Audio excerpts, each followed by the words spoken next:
Hello students, I hope आप सभी बढ़िया होंगे। स्वागत है एक और बीफार्म फर्स्ट सेमेस्टर के जबरदस्त लेक्चर में। आपको लेक्चर को बिल्कुल एंड तक देखना है स्टूडेंट। यदि आपको नोट्स चाहिए इस लेक्चर का तो उसके लिए आपको चैप्टर के खत्म होने तक इंतजार करना होता है, जिसका नोट्स आपको डिस्क्रिप्शन में दिए गए टेलीग्राम चैनल पर मिल जाता है। ये न्यू टेलीग्राम चैनल है, तो आप डिस्क्रिप्शन में एक बार उस टेलीग्राम चैनल को जरूर एक बार चेकआउट कर लीजिए। वहां पर आपको नोट्स मिलेंगे और यहाँ पर आपको बीफार्म फर्स्ट सेमेस्टर का पूरा सिलेबस कंप्लीट करवाया जा रहा है। आपके फर्स्ट ईयर से लेकर आपके फोर्थ ईयर तक की पूरी जिम्मेदारी वायरल बायोलॉजी टीम की है, जहां पर आपके लिए वो सब्जेक्ट सभी सब्जेक्ट पढ़ाए जाते हैं जो आपके एंड सेमेस्टर एग्जाम में आते हैं। यानी कि जब आपका जो मेन एग्जाम है, जो आपका फाइनल एग्जाम होता है, जहां पर बैक लगने के चांसेस होते हैं, जहां पर फेल होने के चांसेस होते हैं, तो उन सभी पॉसिबिलिटीज को खत्म किया जाता है और आपकी हेल्प की जाती है एक बेहतरीन सीजीपीए के साथ आगे बढ़ने में, बेहतरीन परसेंटेज के साथ अपने एग्जाम को क्लियर करने में, आपके बीफार्म फर्स्ट सेमेस्टर से लेकर बीफार्म के 8th सेमेस्टर तक। तो तुरंत चैनल को सब्सक्राइब करके जुड़ जाइए और चलिए देखते हैं लेक्चर को। बहुत ही शानदार लेक्चर आज का होने वाला है। हेलो स्टूडेंट्स, आई होप आप सभी बढ़िया होंगे। फार्मास्यूटिकल इनऑर्गेनिक केमिस्ट्री के फोर्थ लेक्चर में आप सभी का स्वागत है। इस लेक्चर में मैं आपको सारी चीज़ें फिर से, जैसा कि आप 3 लिमिट टेस्ट पढ़ चुके हैं, फिर से आपके साथ लेके आए हैं 3 और लिमिट टेस्ट। टोटल आपको 6 लिमिट टेस्ट पढ़ने हैं यूनिट फर्स्ट में। पहला अपना टॉपिक क्या था? सोर्सेज ऑफ इम्प्योरिटी एंड उसके आपने टाइप पढ़े और सोर्सेज ऑफ इम्प्योरिटी पढ़े, sources of impurity and its type. और उसके बाद क्या है? Limit test. और लिमिट टेस्ट पढ़ने के बाद जो आज हम आपको 3 लिमिट टेस्ट बता देंगे, इसके बाद कुछ और डिफिनीशंस होंगी जो कि एक ही वीडियो में कवर हो जाएगा। 5-6 मिनट का वीडियो होगा और उसमें वो सारी डिफिनीशंस क्लियर हो जाएंगी। आपने ये चीज़ नोटिस किया, इसमें 3 लेक्चर अपने हो चुके हैं। एक लेक्चर में मैं यहाँ पर आप आज लिमिट टेस्ट कंप्लीट कर दूंगा, एक में सारी डिफिनीशन, फार्माकोपिया वगैरह जो भी नॉर्मल चीज़ें हैं वो मैं आपके साथ डिस्कस कर दूंगा। इसका मतलब क्या हुआ कि 5 लेक्चर में पूरा यूनिट आपका समाप्त हो रहा है और इसी तरह से इससे कम लेक्चर में खत्म होगा। गारंटी करता हूं इस नोट्स से जो मैं आपको देने वाला हूं, डिस्क्रिप्शन में मिल जाएगा टेलीग्राम चैनल का लिंक। चैप्टर खत्म होते ही यानी कि कल आपको ये नोट्स मिल जाएगा। आप लोग उस ग्रुप को ज्वाइन करिए, ग्रुप में सारी चीजें आपको मिल जाएंगी। आपको तुरंत ज्वाइन करना है। साथ में इस वीडियो को, इस सेशन को अपने दोस्तों में आप लोग जरूर शेयर करिए, जिससे ज्यादा से ज्यादा चीजें आपको बेहतर तरीके से सब कुछ मिल पाए, हम आपके और भी ज़्यादा हेल्प कर पाएँ। आने वाले टाइम पे एग्जाम में मोस्ट प्रोबेबली कौन से क्वेश्चन पूछे जाएंगे, कौन से क्वेश्चन 2 नंबर में जो क्वेश्चन आते ही आते हैं, लगातार रिपीट होते हैं, ये सारे पॉइंट कैसे आपको कॉपी लिखना है अपने सेमेस्टर एग्जाम के लिए, सब कुछ मैं डिस्कस करने वाला हूँ। तो चलिए स्टार्ट करते हैं बिना किसी लेट लपेट के। सबसे पहले तो लाइक कर दो वीडियो को देखने से पहले, क्योंकि डेफिनेटली आप लोग अब 3 लेक्चर देख चुके हो तो चौथा भी आपको समझ में आ गया है कि बिल्कुल मज़ेदार होने वाला है।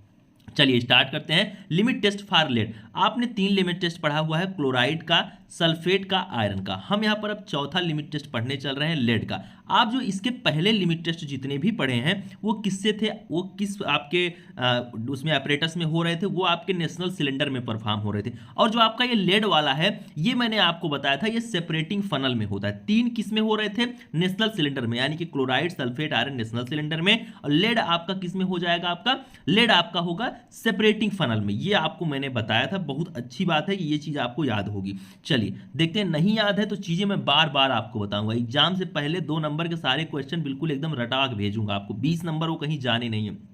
चलिए देखते हैं प्रिंसिपल इसमें क्या दिया गया है। Limit test for lead based on the reaction between lead and dithizone, यानी कि diphenyl thiocarbazone, which results in the formation of lead dithizonate. ठीक है, तो इसमें क्या हो रहा है? आपका जो लेड है वो रिएक्ट कर रहा है किससे? डाईफेनाइल थाईकार्बाजोन से, और फिर क्या कर रहा है? लेड डाईथाइजोनेट बना रहा है आपका। It leaves extraction method and perform by using separating funnel. मैंने आपको बताया कि लेड जो होगा वो किस में परफॉर्म होगा? आपका सेपरेटिंग फनल में होगा। आपको ये याद रखना है। और इसके पहले के जो मैंने आपको बताए थे वो किस में हो रहा था? नेशनल सिलेंडर में हो रहा था। चलिए देखते हैं। इसके बाद ये हो गए प्रिंसिपल की बात। प्रिंसिपल के बाद आता है आपका रिएक्शन। सीधा यही लिख सकते हैं, यानी कि आप यहाँ पे लेड लिखें, लेड लिखने के बाद यहाँ पे आप प्लस का साइन लगाएं, डाईथाइजोन आप लिख सकते हैं। सीधा आप लेड डाईथाइजोनेट आप बना सकते हैं। आप इतना ही लिख के छोड़ सकते हैं, कोई दिक्कत वाली बात नहीं। लेकिन यदि आप लिखना चाहते हैं, जानना चाहते हैं, रिएक्शन में लिख के दे दूंगा। किसी तरह से आपको परेशान नहीं होना। बिल्कुल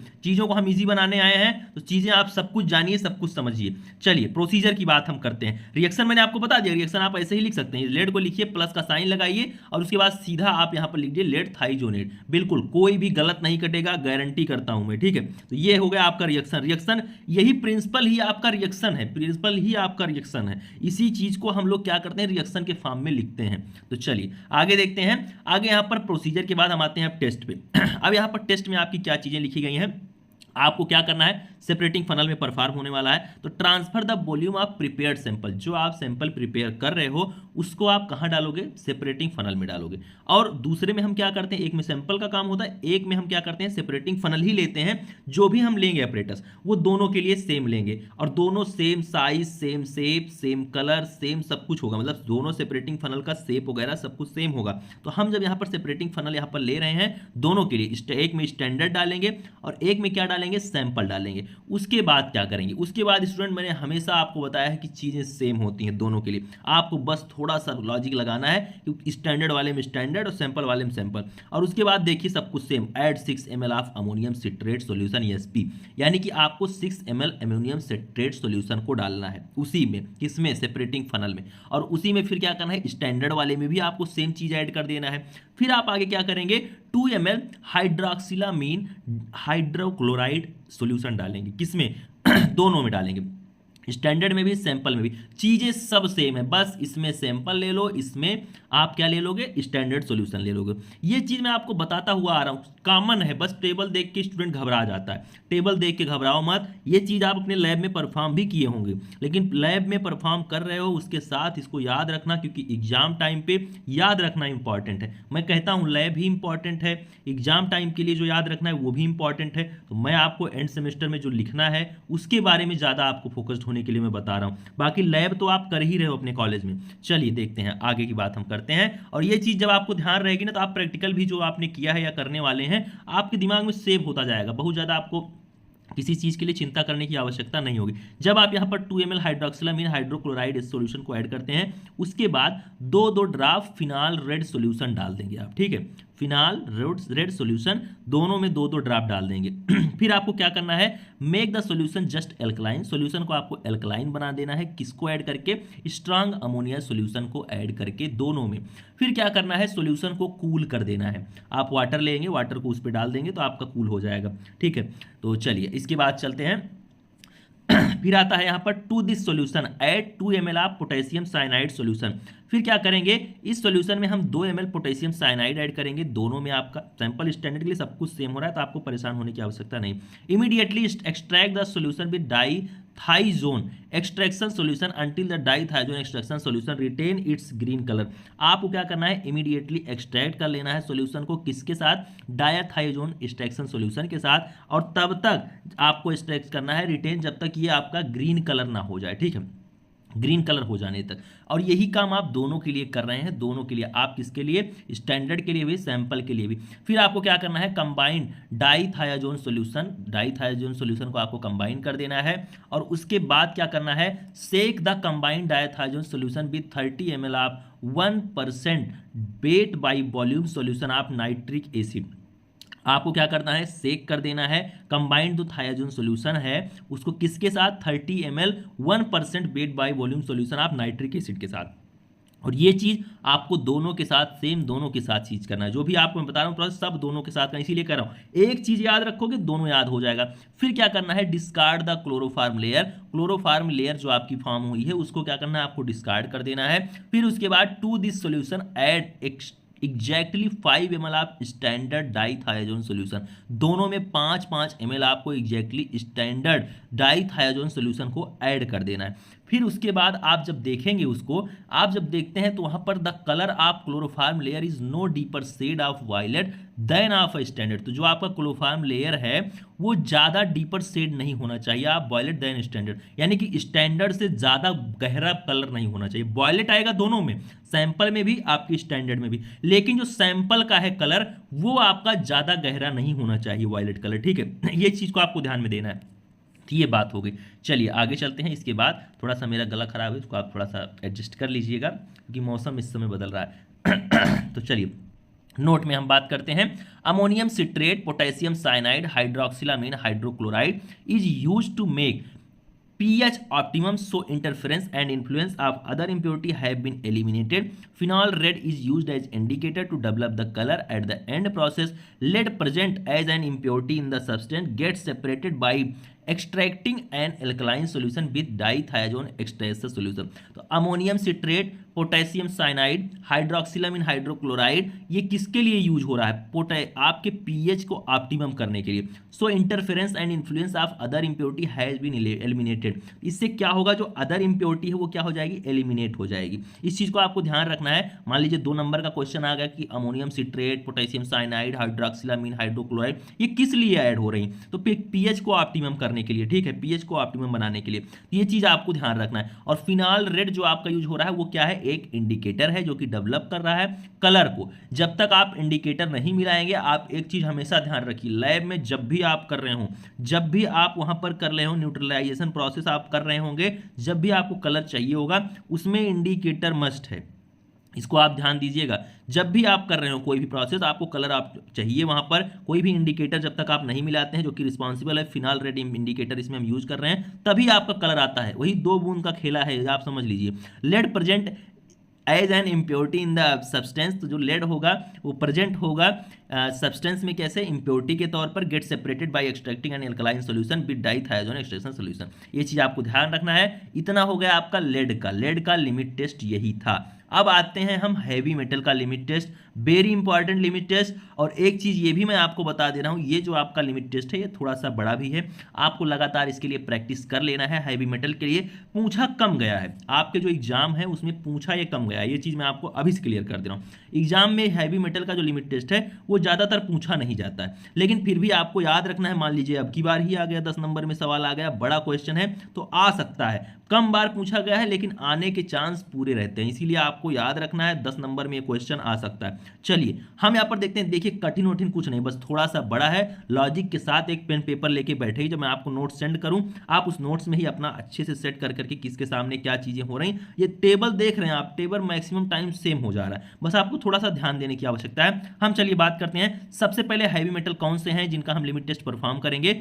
वो है आपका लेड, उसके बाद mercury, bismuth, arsenic, antimony, tin, cadmium, silver, copper and molybdenum.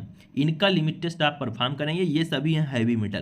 तो हैवी मेटल में इतने आपके हैं, इसको भी आपको याद रखना है कौन कौन से आप यहाँ पे परफॉर्म कर रहे हैं, पता लगे कोई और मेटल आप सोच के अपने दिमाग में बैठे हैं, तो जो इसमें दिया गया है उन्हीं के लिए हम परफॉर्म करते हैं। यहाँ पर क्या है, आपके पास 3 मेथड होंगे, 3 मेथड होंगे आपके इस लिमिट टेस्ट को परफॉर्म करने के लिए। Method use to perform the limit test determine for heavy metal as follows. कैसे, it is used for substance that yield clear colourless solution. ये यूज होता है सब्सटेंस में जिससे हमको क्या प्राप्त हो सके, क्लियर कलरलेस सॉल्यूशन प्राप्त हो सके। मेथड बी में हम क्या करेंगे, it is used for substance that do not yield clear colourless solution. इसमें आपका मेथड ए में क्लियर कलरलेस सॉल्यूशन प्राप्त हो रहा है, एल्ड में इसमें नहीं प्राप्त हो रहा है। और मेथड सी में क्या हो रहा है, it is used for substance that yield clear colourless solution with aqueous sodium hydroxide solution. यानी कि क्लियर कलरलेस सॉल्यूशन तो प्राप्त हो रहा है बिल्कुल एक ही तरह, मेथड एक ही तरह, लेकिन इसमें क्या हो रहा है, किसके साथ प्राप्त हो रहा है, एक्वस सोडियम हाइड्रोक्साइड सॉल्यूशन के साथ। सिंपल, तीनों मेथड क्या था, ए में हमको कलरलेस सॉल्यूशन मिल रहा है, क्लियर कलरलेस सॉल्यूशन, दूसरे में हमको नहीं मिल रहा है, और तीसरे में क्लियर कलरलेस तो मिल रहा है लेकिन उसके साथ साथ हमको एक्वस सोडियम हाइड्रोक्साइड सॉल्यूशन भी मिल जा रहा है। सिंपल है बिल्कुल हैवी मेटल के लिए। और किन किन मेटल्स के लिए वो आप ऊपर देख चुके हैं, बाकी नोट्स आपके पास जाएगा तो आप याद रख लीजिएगा, अभी चाहें तभी आप नोट कर सकते हैं। चलते ही लेक्चर में अपने पेन पेपर के साथ। चलिए मेथड ए एंड बी को आप गौर से अब देखेंगे क्या हो रहा है। Limit test of heavy metal is based on the reaction of metallic impurity with hydrogen sulphide in acidic medium which form metal sulphide of brown colour. ठीक है, limit test of heavy metal वो based है on the reaction of metallic impurity with hydrogen sulphide. यानी कि heavy metal का reaction किससे होगा, hydrogen sulphide से होगा। मेटालिक इंप्योरिटी का मतलब क्या है, हैवी मेटल, वही हैवी मेटल का लिमिट टेस्ट हम परफॉर्म कर रहे हैं, उसका रिएक्शन आप हाइड्रोजन सल्फाइड से कराएंगे और एसिडिक मीडियम में कराएंगे। व्हिच फॉर्म मेटल सल्फाइड, जो कि क्या बना लेगा, मेटल सल्फाइड बना लेगा। आप रिएक्शन देख सकते हैं, यानी कि sulphide of heavy metal. Metal का मतलब हैवी मेटल और सल्फाइड का मतलब आप समझ ही रहे हैं, क्योंकि यहां से आपका हाइड्रोजन सल्फाइड हम मिक्स कर रहे हैं, तो यहां से क्या होगा, ये हाइड्रोजन अलग हो जा रहा है और उसके बाद ये मेटल के साथ, हैवी मेटल के साथ सल्फाइड आ जा रहा है। ठीक, सिंपल बात है, बहुत ज्यादा सिंपल है। ए और बी मेथड में यही चीज हो रही। और मेथड सी में क्या हो रहा है, limit test of heavy metal is based on the reaction of metallic impurity with sodium sulphide. अब मेथड सी में क्या हो जाएगा आपकी, ये तो मेथड ए और बी की बात हो गई, अब है मेथड सी। मेथड सी में क्या हो रहा है कि हैवी मेटल जो है सोडियम सल्फाइड के साथ रिएक्शन कर रहा है। रहा है। और सोडियम सल्फाइड से जो रिएक्शन करेगा ये यहाँ पर थोड़ा सा चेंज हो रहा है, यहाँ पर सोडियम सल्फाइड आ जा रहा है, सोडियम आ जा रहा है हाइड्रोजन की जगह। मेथड ए और बी में हाइड्रोजन सल्फाइड था, यहाँ सोडियम सल्फाइड आ गया, वहां पर एसिडिक मीडियम था, यहाँ पे अल्कलाइन मीडियम आ गया। कितना आसान है, आप सोचिए कि बिल्कुल जस्ट अपोजिट है, जस्ट अपोजिट है उसका। जहां एल्कलाइन मीडियम मतलब एसिडिक मीडियम था वहां एल्कलाइन हो गया, जहां हाइड्रोजन था वहां सोडियम हो गया। बिल्कुल एकदम आसान भाषा में आप समझिए।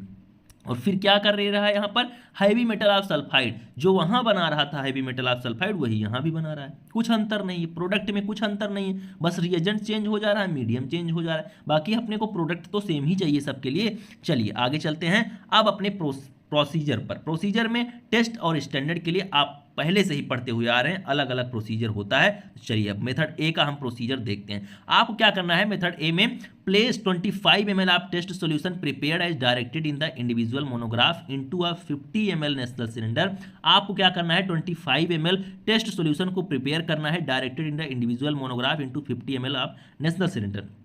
50 ml का नेशनल सिलेंडर आप लेंगे, उसमें आपको 25 ml टेस्ट सॉल्यूशन को प्रिपेयर कर लेना है, ठीक है। फिर आपको क्या करना होगा, आपको क्या करना है, स्टैंडर्ड के लिए आपको ध्यान में रखना है, स्टैंडर्ड वाला है ये खाना आपको स्टैंडर्ड का दिख रहा है, ये सैंपल का है, ठीक है, और ये आपका स्टैंडर्ड का है, इसको आपको ध्यान रखना है। अब स्टैंडर्ड वाले में क्या करना है, आपको पीपेट लेना है, पीपेट में 2 ml आप स्टैंडर्ड लेड सॉल्यूशन लेना है and dilute with up to 25 ml water आपको उसमें भर देना है इनटू 50 ml नेशनल सिलेंडर, ठीक है। आपको एक काम पीपेट में करना है, ठीक, और बाकी तो आपको नेशनल सिलेंडर में 50 ml तक इसको क्या चीज़ करना होगा, आपको रखना ही होगा। अब यहाँ आप क्या करेंगे, इसके बाद आप क्या करने वाले हैं, फिर आपको एडजस्ट करना है, पीएच को एडजस्ट करना है 3 से 4 के बीच में, ठीक है। आपको ये चीज़ समझना होगा, 3 से 4 के बीच में आप पीएच को क्या करेंगे, एडजस्ट करेंगे, यानी कि एसिडिक बनाएंगे with dilute acetic acid or dilute ammonia. और इसके बाद स्टैंडर्ड वाले के साथ भी वही चीज़ आपको करना है कि पीएच को एडजस्ट करना है 3 से 4 के बीच में डाइल्यूट एसिटिक एसिड एसपी और डाइल्यूट अमोनिया के साथ। क्यों ऐसा हम कर रहे हैं, आप यहाँ पर एसिटिक एसिड को ले इसलिए रहे हैं जिससे आप पीएच को क्या कर सकें, एसिडिक बना सके, और अमोनिया को इसलिए ले रहे हैं जिससे आप ज़्यादा भी ना बन पाए, ऐसा ना हो कि बहुत ज़्यादा एल्कलाइन नेचर का है अमोनिया।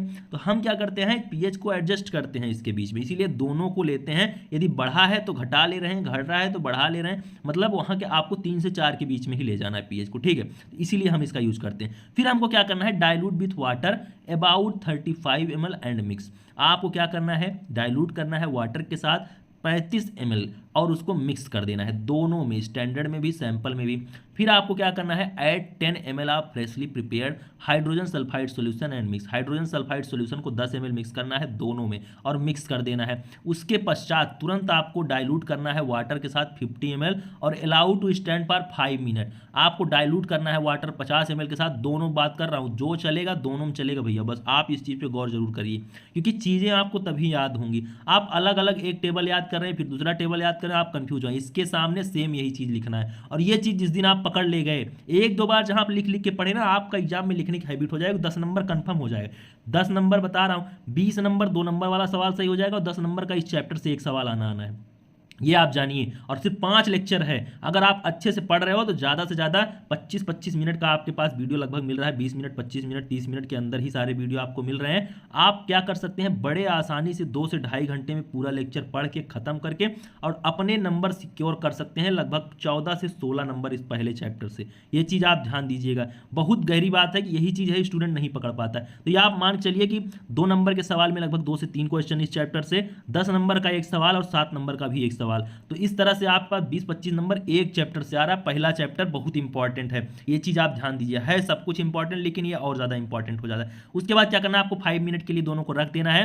फिर आपको क्या करना है, view onward over a white surface, एक व्हाइट सरफेस के ऊपर आपको रखना है नेशनल सिलेंडर को और आपको अच्छे से देखना है उसको। जब आप देखते हैं, देखने के पश्चात आपको क्या पता चलता है कि यहां पर जब आप देखते हैं तो the colour produced in the test solution is not darker than produced in standard solution. आपको जो कलर मिल रहा है वो जो आपका सैंपल वाला है वो ज्यादा डार्कर नहीं होना चाहिए इन कंपैरिजन टू स्टैंडर्ड। यदि ज्यादा डार्क है सैंपल वाला तो आपका सैंपल फेल हो गया, सीधी बात। चलिए आगे चलते हैं, आगे आता है प्रोसीजर बी।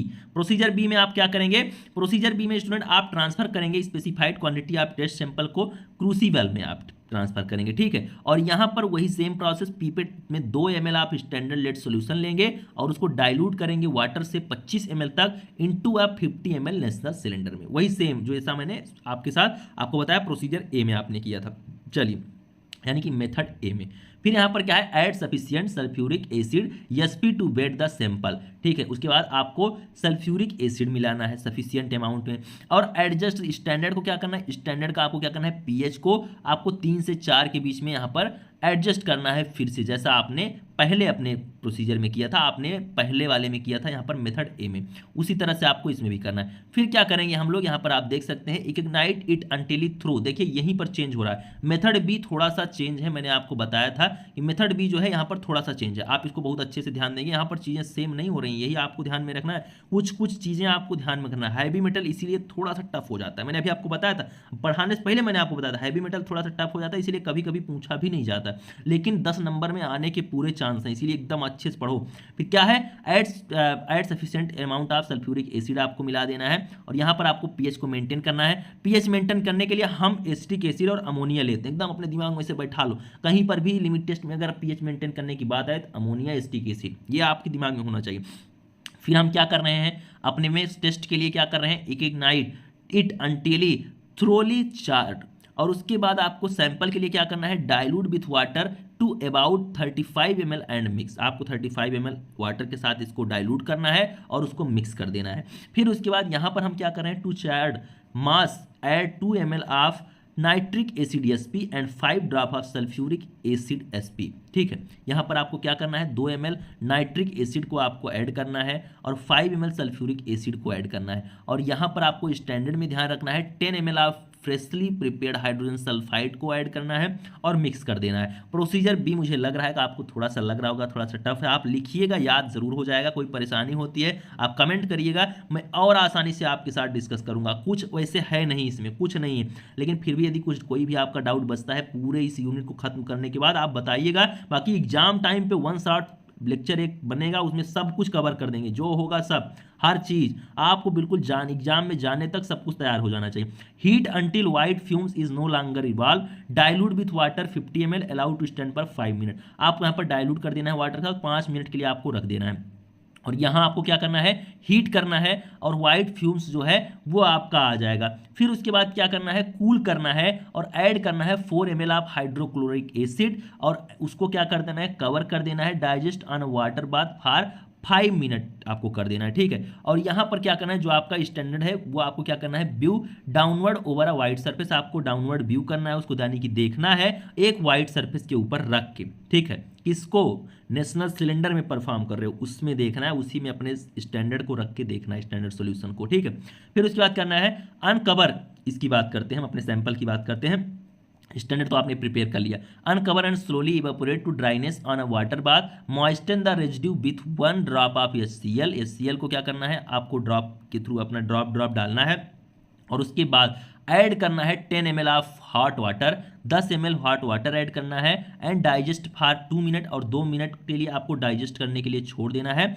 अमोनिया को ऐड करेंगे आप, जिसके लिए क्या हो, आपका पीएच जो हो एल्कलाइन हो जाए, आपका अमोनिया एल्कलाइन नेचर का होता है, मैंने आपको बताया। एसिटिक एसिड आपका एसिड है तो एसिड आप समझते हैं, लेकिन अमोनिया के बारे में आप कंफ्यूज हो सकते हैं। फिर आपको क्या करना है, 11 नंबर में आपका क्या चीज दिया गया, dilute with water 225 ml and adjust with dilute acetic acid Sp2, अब पीएच बिटवीन 3 to 4 के बीच में आपको पीएच को एडजस्ट करना है, 25 ml वाटर के साथ आपको डाइल्यूट करना है, ठीक है। और आपको एसिटिक एसिड के थ्रू क्या करना है, पीएच को बैलेंस करना है। Dilute with water to about 35 ml and mix, 35 ml water आपको फिर से ऐड करना है और मिक्स कर देना है। उसके बाद add 10 ml of freshly prepared hydrogen sulphide and mix, hydrogen sulphide को आपको 10 ml मिक्स करना है और उसको क्या करना है, मिक्स कर देना है, ठीक है। आपको मिला के और उसके बाद मिक्स कर देना है। फिर आप देखेंगे यहाँ पर आगे आप क्या चीज देखेंगे, आगे जब आप देखते हैं तो dilute with water to 50 ml and allow to stand for 5 minute, आपको 50 ml वाटर के साथ डाइल्यूट कर देना है और 5 मिनट के लिए छोड़ देना है। अब आप क्या करेंगे, जैसे आप स्टैंडर्ड को देख रहे थे व्हाइट सरफेस के ऊपर रख के नेशनल सिलेंडर को, ठीक उसी तरह से आप सैंपल को भी देखेंगे। जब आप दोनों को देखते हैं व्हाइट सरफेस के ऊपर से डाउनवर्ड आप देखते हैं, आपको क्या दिखेगा स्टूडेंट? आपको दिखेगा the colour produced in the test solution is not darker that produce solution. जो आपका सैंपल का जो कलर है वो आपका डार्क नहीं है आपके स्टैंडर्ड सॉल्यूशन के कंपैरिजन में। जो आपने स्टैंडर्ड सॉल्यूशन बताया, जो आपने उसको देखा और आप अब सैंपल को देख रहे हैं, जो सैंपल का है वो ज़्यादा डार्क नहीं होना चाहिए इन कंपैरिजन टू स्टैंडर्ड। यदि डार्क होता है सैंपल तो सैंपल फेल हो जाएगा। ये मैं आपको लगातार बता रहा हूँ, ठीक है। चलिए आगे चलते हैं। आगे जब हम चलते हैं अगला प्रोसेस की तरफ, अपना मेथड सी, जो कि आपका अगला प्रोसीजर है। मेथड सी में क्या है? Into a 50 ml national cylinder place 20 ml of solution prepared as directed in the individual monograph. आपको 50 ml नेशनल सिलेंडर, 50 ml का नेशनल सिलेंडर लेना है, उसमें 25 ml आप सॉल्यूशन को आपको ऐड करना है, ठीक है। और इसमें भी वही चीज़ आपको करना है, और इसमें एक चीज़ और करना है, वो है आपका स्टैंडर्ड में पीपेट में 2 ml आप स्टैंडर्ड सॉल्यूशन को डाल देना है और 50 ml तक आपको भर देना है, ठीक है। वो चीज़ आप ध्यान देंगे कि आपको 50 ml के नेशनल सिलेंडर में लेना है, सॉरी, तो इस चीज़ को आप ध्यान देंगे। फिर उसमें क्या करना है आपको? देखिए 50 ml का नेशनल सिलेंडर होगा, उसमें 25 ml आप सॉल्यूशन लेंगे, इस चीज़ को आप ध्यान दीजिए। चलिए आगे चलते हैं। जब आप आगे बढ़ते हैं, इसके बाद अगला प्रोसेस है वो है, उसी में आप क्या करेंगे? 5 ml डाइल्यूट सोडियम हाइड्रोक्साइड को लेंगे, दोनों में स्टैंडर्ड सैंपल दोनों। और उसके बाद इसमें क्या करेंगे? दोनों में आप क्या करेंगे? डाइल्यूट करेंगे 50 ml with water and mix. 50 ml water डालेंगे और मिक्स करेंगे। फिर आप क्या करेंगे? फिर आप 5 ड्रॉप आप sodium sulphide solution both test में भी और स्टैंडर्ड सॉल्यूशन में, दोनों में डालेंगे और मिक्स कर देंगे।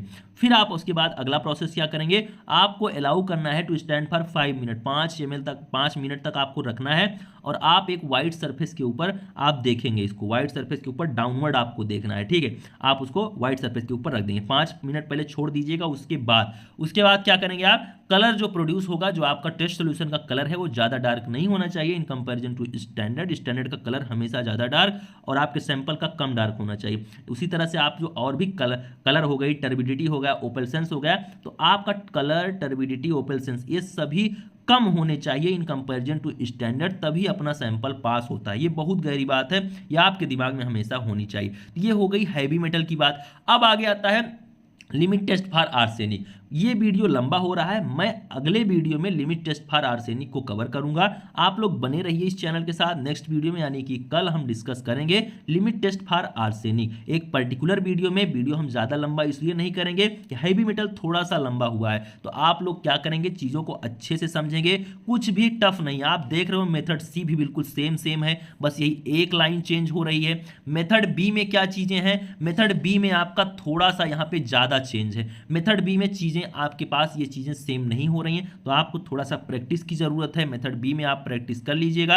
और जो आपका मेथड ए था वो भी लगभग सेम था। मेथड बी भी आप देख सकते हैं, ए भी आप देख सकते हैं, बिल्कुल सेम ही है। बस मेथड बी स्टूडेंट आप ध्यान रखिएगा, हैवी मेटल में बहुत इंपॉर्टेंट है, आएगा तो 10 नंबर में आएगा, ये चीज़ आप ध्यान रखिए। और जुड़े रहिए इस चैनल के साथ। इस वीडियो को आप शेयर करिए अपने सभी क्लासमेट के साथ, अपने दोस्तों में शेयर करिए, सभी को बताइए कि वायरल बायोलॉजी पर आपके सभी सब्जेक्ट पढ़ाए जाएंगे, सभी का बेस्ट नोट्स आपको दिया जाएगा, बेस्ट स्ट्रेटजी बताई जाएगी, जिससे आपका डर दूर हो सके। कॉलेज में जो आपको डर दिया जाता है, उसी डर से हम आपको बाहर निकालना चाहते हैं। यही मेरा प्रयास है, मुख्य जो मेरा मकसद है वो यही है। तो जुड़ जाइए, सेशन को लाइक करिए। मिलते हैं नेक्स्ट वीडियो में। Thank you, love you all, नमस्कार। आई होप आज के लेक्चर को आपने एंजॉय किया होगा। यदि आपने लेक्चर को बहुत अच्छे से समझ लिया है तो तुरंत आप इस लेक्चर को अपने दोस्तों में शेयर करिए। कम से कम 5 अपने फ्रेंड के साथ इस लेक्चर को जरूर शेयर करें, जिससे उन तक भी ये बात पहुंच सके कि वायरल बायोलॉजी यूट्यूब चैनल एक है जहां पर बेस्ट तरीके से बी.फार्म के सिलेबस को कवर किया जाता है। तो तुरंत आप शेयर कर देंगे और उसके साथ साथ सब्सक्राइब तो आप जरूर ही कर लेंगे, क्योंकि अब आपको लेक्चर अच्छा लग ही चुका है। मिलता हूं आप सभी से नेक्स्ट लेक्चर में। Thank you, love you all, नमस्कार।